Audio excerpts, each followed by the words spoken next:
આજે અમરેલી જિલ્લાના ધારી તાલુકાના વીરપુર ગઢિયા ગામ નજીક એક કરલિયો ડુંગર આવેલો છે. આજે અમે ત્યાં આવ્યા છીએ.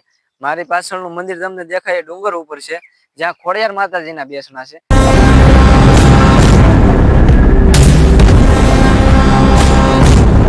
તો માનો ને કે હૈકા વીએ જે આદિ અનાદિ માતાજી બેઠા છે અહીં. અહીંયા માતાજીનું સ્થાનક નીચે ભોણમાં પણ છે અને ઉપર પણ છે. આદિ અનાદિ માતાજી છે અને મહાપુરુષો એમ કહે છે કે આ માતાજી અહીંયા બેઠા છે ગુફામાં. એમ જુનાગઢમાં ગુફાના મુખમાં માતાજી બેઠા છે. કઈ જગ્યાએ છે? આ ગીરનો ડુંગર છે, ગીર છે, નાની ધારીની ગીર, ખાંભા ગીર કહેવાય અને માતાજીનું સ્થાનક છે. અહીંયા કડે તો આપણે એક ભજન કરવા માટે આવ્યા છીએ. અહીંયા જે ભજન થાય એ કોઈ ગામડામાં ક્યાંય આશ્રમ હોય ત્યાં ન થાય. જંગલની અંદર આશ્રમ હોય ત્યાં જ ભજન કરી બાકી ભજન થાય.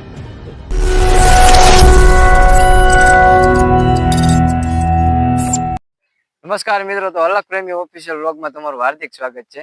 આજે અમરેલી જિલ્લાના ધારી તાલુકાના વીરપુર ગઢિયા ગામ નજીક એક કરલિયો ડુંગર આવેલો છે. આજે અમે ત્યાં આવ્યા છીએ. મારી પાછળનું મંદિર તમને દેખાય ડુંગર ઉપર છે, જ્યાં ખોડિયાર માતાજીના બેસણા છે. તો તમે મારી સાથે વ્લોગમાં બન્યા રહો, હું તમને મંદિરના દર્શન કરાવું.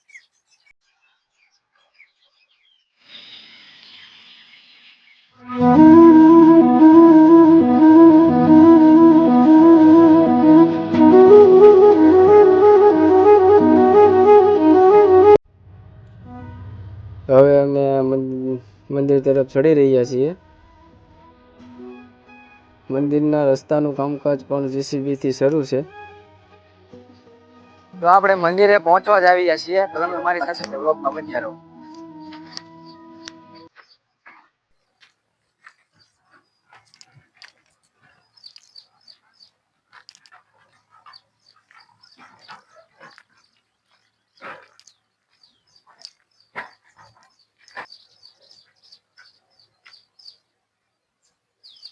ફાઇનલી મિત્રો, તો આપણે ડુંગર ઉપર ચડી ગયા છીએ અત્યારે. તો તમે મારી ભેગા બન્યા રહો. આપણે ખોડિયાર માતાજીના દર્શન હું તમને કરાવું.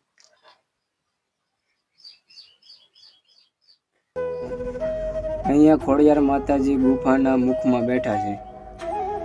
તો આ મંદિર આશરે કેટલું જૂનું હોય છે? આ મંદિરના તો માનો ને કે હૈકા વીએ જે આદિ અનાદિ માતાજી બેઠા છે અહીં. અહીંયા માતાજીનું સ્થાનક નીચે ભોણમાં પણ છે અને ઉપર પણ છે. આદિ અનાદિ માતાજી છે. આ માતાજીનો ઇતિહાસ તો બહુ ઊંડો ઇતિહાસ છે. કેટલો ઊંડો છે એ તો કોઈ ખબર જ નથી. આદિ અનાદિ એટલે એમાં તો પછી બધું આવી ગયું આદિ અનાદિમાં. હા બાપુ, તમે કે આ ગુફા છે તો એમ એવું સાંભળ્યું છે કે આ ગુફા જે છે એ જુનાગઢ તરફ જઈ રહી છે. હા, જઈ શકે જુનાગઢ તરફ. અને મહાપુરુષો એમ કહે છે કે આ માતાજી અહીંયા બેઠા છે ગુફામાં. એમ જુનાગઢમાં ગુફાના મુખમાં માતાજી બેઠા છે. કઈ જગ્યાએ છે આપણને ખ્યાલ નથી, પણ આગળ જતા ભજન કરશું તો એનો પણ ઇતિહાસ નીકળશે ખરો. તો ભજનમાં તાકાત જ એવડી છે. ભજન કરીએ અને ડુંગરમાં એકલા રહેતા હોય, જંગલમાં એકલા રહેતા હોય તો કઈક માતાજીનો પ્રભાવ હોય તો જ રહી શકીએ ને. નકર આ જંગલમાં તો કોણ એકલું રહી શકે? સિંહ, દીપડા એ બધું અહીંયા કડે તો આવતું હોય. એને હારે રહેવાનું હોય ને, એને યારે આનંદ કરવાનો હોય, માતાજીની સેવા પૂજા કરવાની હોય. તો આપણે હું નિમિત્ત બિના છે, આપણે નિમિત્ત તરીકે આવ્યા છીએ. દાણા પાણી છે તો બધી સેવા કરીશું.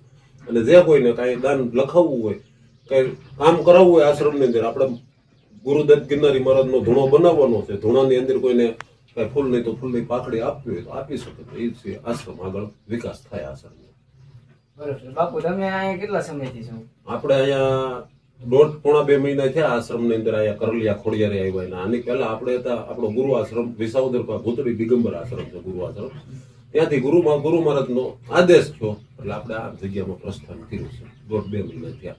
અને નાની ધારીમાં જોળી સિદ્ધ કરી છે, જોળી ફરી છે, જોળી પર આશ્રમ ચલાવીએ છીએ આપણે. તમને અહીંયા કેવી અનુભૂતિ થાય છે? આ ગીરના જંગલમાં તમને આ વચ્ચે ડુંગરો, ત્યાં તમે મંદિરમાં અહીંયા રહ્યો છો. આ ગીરનો ડુંગર છે, ગીર છે, નાની ધારીની ગીર, ખાંભા ગીર કહેવાય અને માતાજીનું સ્થાનક છે. અહીંયા કડે તો આપણે એક ભજન કરવા માટે આવ્યા છીએ. અહીંયા જે ભજન થાય એ કોઈ ગામડામાં ક્યાંય આશ્રમ હોય ત્યાં ન થાય. જંગલની અંદર આશ્રમ હોય ત્યાં જ ભજન કરીએ કે બાકી ભજન થાય નહીં. ભજન કરવા માટે આપણે એને જગ્યા સિદ્ધ કરવા માટે આવ્યા છીએ. અને એ માતાની કૃપા હોય તો આપણે આવી ગઈ, નકર થોડા આવી ગયા. તમને અહીંયા અનુભૂતિ કેવી થાય છે? આમ સારું લાગે છે કે પછી? ના, એકદમ સારું છે. અહીંયા બધું સારું છે અને માણસો અહીંના બધા સેવાભાવિક છે, સાધુ પ્રેમી છે. એમાં કઈ ઘટે નહીં અને બધું માતાજીની કૃપાથી સહી સલામત બધું ચાલે છે. એમાં કોઈ બાપુ તમારું આ છે નામ શું છે તમારું? આપણું નામ છે શ્રી હરિગીરી મહારાજ, ગુરુ શ્રી મહાકાલગીરી મહારાજ, ઉત્તરાખંડ નોટી આશ્રમ. ઓકે. ઉત્તરાખંડમાં નોટી ગુરુ આશ્રમ છે અને દાદા ગુરુ આશ્રમ ભૂતળી દિગંબર આશ્રમ વિસાવદરમાં ત્યાં પ્રસ્થાન કર્યું. આપણે ત્યાંય જોડી ફેરવતા અને અહીંયા જોડી ફેરવીએ છીએ. જોડે ઉપર જ આપણો આશ્રમ હાલે છે. તો આ હરિગીરી બાપુ છે જે અત્યારે કરલિયા ડુંગરના મહંત તરીકે રહે છે અહીં.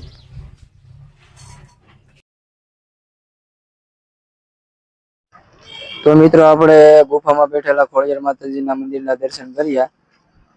હવે આપણે આ મંદિરથી ઉપર જવાનું છે. એ મંદિર આ મંદિરથી ઉપર આવેલું છે ટોચ ઉપર. તો આપણે ત્યાં જવાનું છે. ત્યાં પણ એક મંદિર છે ખોડિયાર માતાજીનું. તો આપણે એના પણ દર્શન કરવાના છે. તો તમે મારી સાથે વ્લોગમાં જોડાયેલા રહો. આપણે તે મંદિરના દર્શન કરીએ. થોડુંક ચડવું મુશ્કેલ પડે છે પણ કાંઈ વાંધો નહીં. હજી આમ તો પણ રસ્તાનું કામકાજ ચાલુ છે. આ ડુંગર નદીઓ અને જંગલોથી ઘેરાયેલો આ ડુંગર છે. અહીંયા સિંહ દીપડા જેવા વન્ય પ્રાણીઓનો પણ વસવાટ છે. આ ડુંગરની આજુબાજુના અંતરે ઘણા બધા બીજા મોટા ડુંગરો પણ આવેલા છે. આ મંદિર ગીરની મધ્ય જગ્યાએ આવેલું છે. તમે અહીંયા આવો ત્યારે અહીંયા વન્ય પ્રાણીની અવર જવર હોવાથી તે ધ્યાન રાખવું. તો મિત્રો આપણે મંદિરે પહોંચવા જ આવ્યા છીએ. ત્યાં પણ ખોડિયાર માતાજીનું મંદિર છે.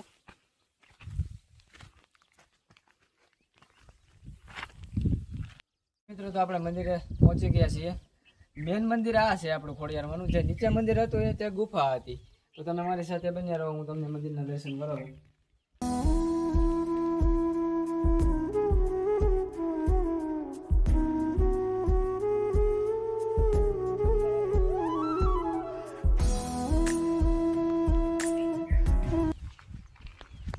તમે જોઈ શકો છો ચારે બાજુ ગીર લીલુંછમ છે અને વચ્ચે જ આ મંદિર ટોચ ઉપર આવેલું છે.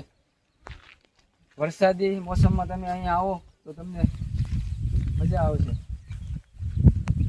તો મારી પાછળ તમને આ ગામ દેખાય છે ગઢિયા છે. આ બાજુનું ગામ વીરપુર છે અને આ બાજુ જે ગામ આવ્યું તે નાની ધારી છે. તમે આ ત્રણેય ગામથી તમે આ ડુંગર ઉપર આવી શકો છો. જે અહીંયાથી આ ત્રણેય ગામ સ્પષ્ટ દેખાય છે. તો આ ડુંગર પરથી સામેની સાઈડ એક પાનાળો ડુંગર પણ તમને દેખાય છે, જે અહીંથી સ્પષ્ટ દેખાય છે. તે પણ આ ડુંગરથી નજીક આવેલો છે.